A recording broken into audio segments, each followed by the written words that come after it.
Today's video is brought to you by Enhance Gaming. My friends at Enhance sent me their trading card travel case, a stylish bag perfect for toting to the local game store for game night. With a handle and strap, it's easy to toss over your shoulder, and with adjustable Velcro dividers inside, you can bring a half dozen decks, or a couple decks and your accessories, or whatever else you want. I even used it to cart around my Dungeons and Dragons stuff too. If you want to pick up any of their awesome gaming accessories, head over to their website, linked in the description, and use this promo code for 10% off of your order. Thanks again to Enhance Gaming for helping make this video possible. Do you know all of the cards on the Commander banned list? Some of those cards have been banned since before Commander was a widespread format, when Elder Dragon Highlander was just a new fad on everyone's mind. A lot of the inclusions on the banned list, like the Moxen and Black Lotus, are there for obvious reasons. If you thought a turn 1 Sol Ring was great, imagine a turn 1 Mox. And if Jeweled Lotus got you upset, a Black Lotus is a million times more explosive. But there are some cards on the Commander banned list that people scratch their heads about. Like my favorite banned card, Biorhythm. At first, this 8 mana sorcery looks pretty innocuous. It sets players' life total to the number of creatures they control. Pretty easy to understand, right? I really like the card because green lacks spell-based ways to end games. Green's great at mana ramp, and if you're ending the game in green, it's going to be via combat damage more often than not. Every other color has ways to end the game via spells, but Biorhythm is really green's only way to do it. Sure, there are some alternate win cons in green, like Helix Pinnacle or Epic Struggle, but those are both enchantments. Doesn't green deserve a Spellslinger style win con? In my discussions with Sheldon Menery of the Commander Rules Committee and Shivam Bhatt of the Commander Advisory Group, they both told me the same thing. Green is good at ramping creatures, making Biorhythm trivial for green to significantly shorten or end the game. On the surface, totally understandable.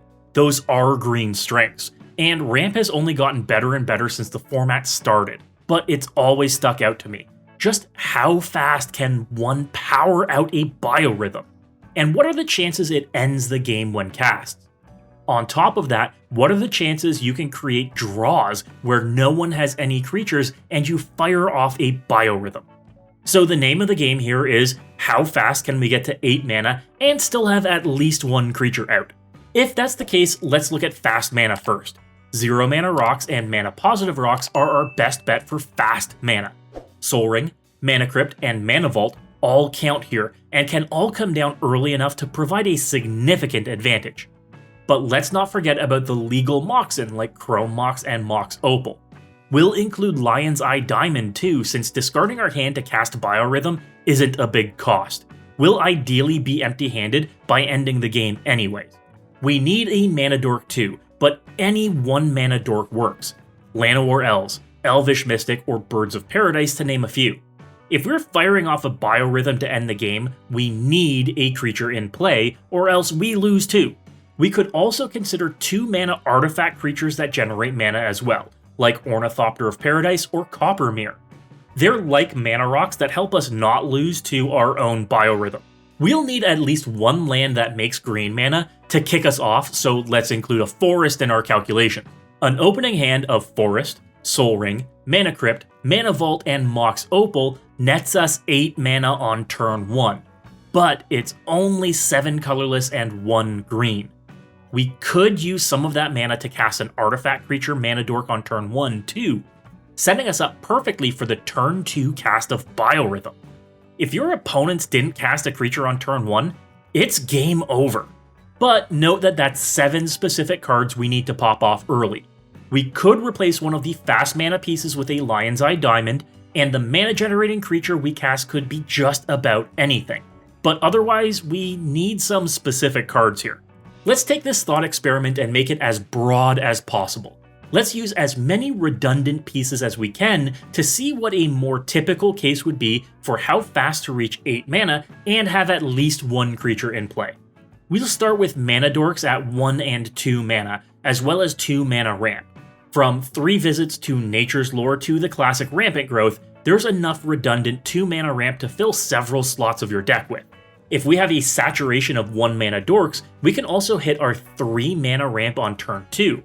Kodama's Reach and Cultivate spring to mind right away, as they also set up our land drops for following turns. Turn 1, we play a land and a mana creature. Turn 2, a land and we cultivate. Turn 3, we have 5 available mana. We can fire off a pair of 2 mana ramp spells or a 4 mana ramp spell like Migration Path, Explosive Vegetation, or Skyshroud Claim. Turn 4, we can untap, play a land, and tap out to cast Biorhythm. If no one else has cast any creatures in 3 turns, it leaves us at 1 life and our opponents at 0. What if we have all the mana dorks? Turn 1, we play a land and an Elvish Mystic. Turn 2, a land and Llanowar Elves, and a Birds of Paradise. Turn 3, a land, a Fyndhorn Elves, and let's fire off a Skyshroud Claim. This leaves us untapping on turn 4 and casting Biorhythm to basically the same end. So in the absence of fast mana, it looks like popping off a Biorhythm on turn 4 can be doable, reducing the entire table to single-digit life totals and potentially eliminating some players. That actually is pretty fast, considering most Commander games wind down in the turn 6 to 8 range. Now there is a chance Biorhythm can cause a draw in Commander. If no one has any creatures and you pop it off, well, everyone's life total becomes 0 and we all shuffle up and play another game. Can we engineer that scenario consistently? Well, if it's not in our control, say we decide to cast a Biorhythm after an opponent wipes the board, then yes, it's actually pretty easy. But in the same scenario, we could play a creature, then Biorhythm, to just win out of nowhere as well.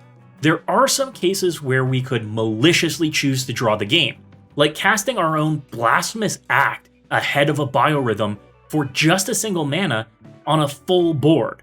That's 9 mana and definitely wouldn't happen in the same time frame as our Turbo Biorhythm examples, but it is possible. But would it be easy? Would it be common? We saw Worldfire unbanned in Commander, and it was largely banned for the same reasons as Biorhythm. But since it's unbanning, we haven't seen it make a real splash in the format. So could Biorhythm be next? Let me know in the comments below which cards on the Commander banned list you'd like me to take a look at next. There's no doubt Commander has changed since its inception, and some things just never change. Whether a card is banned or not, players will try to exploit it. If you've house banned or unbanned any cards in your home games, let me know in the comments. And as always folks, good luck and have fun. Thanks as always to my sponsor Moxfield. Moxfield is the best deck building platform in the world. You can check out my profile linked in the description to check out all of my brews. Make sure to follow me there for my latest deck updates. And as always, thanks for watching.